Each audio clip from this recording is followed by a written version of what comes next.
When I start working with many of my 60-plus-year-old clients, I very often have to go ahead and help them with some type of balance assist. The best way I can do that is to go ahead and provide them an additional point of contact. Today I want to go ahead and take you through what I mean by adding points of contact, and then how to go ahead and incorporate it into your workouts and your exercises if you find that you struggle with balance when it comes to strength training your body. First and foremost, let's talk about points of contact. So if I'm going ahead and I'm doing a simple split squat, and I position myself with my hands on my hips, I have 2 points of contact, my left foot and my right foot. However, this may not be enough to give me stability in the frontal or sideways plane, and as a result of that, I have a very hard time doing a split squat because I can't keep my balance. A quick, simple way to go ahead and eliminate that problem: put your hand on the wall. By putting my hand on the wall, I add a third point of contact. So now when I go into my split squat, I have an additional balance component that allows me to do my split squat. Let's take a chest press as a second example.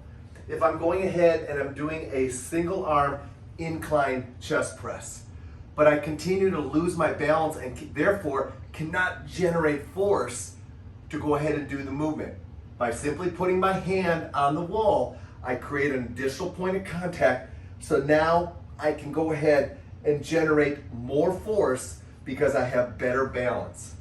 That's what we mean by points of contact.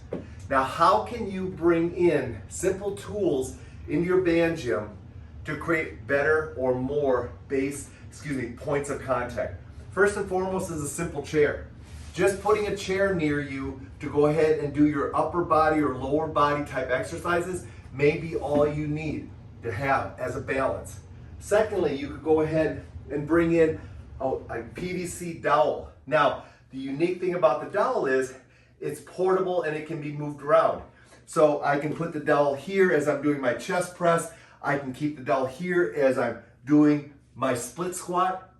Any of my unilateral movements, I can easily go ahead and have the dowel in the hand that is not being used for the exercise.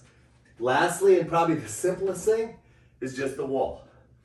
Having the wall near you while you're doing the movements allows you to have that point of contact that you need. And the interesting thing about the wall is you can very easily remove your hand as you get better balance and progress yourself into what we would call a non-assisted or a 2-point contact exercise versus a 3-point contact exercise. So those are simple tools that you can go ahead and bring in to your band gym to help you create more points of contact. Bottom line is, if you struggle with strength training with bands due to loss of balance, or you find that you cannot generate force because you're unable to keep yourself stable, bring in an additional point of contact and allow yourself to learn how to do the movement, the unilateral movement or even the bilateral movements, first with the assist of an additional point of contact, and then slowly take the point of contact away.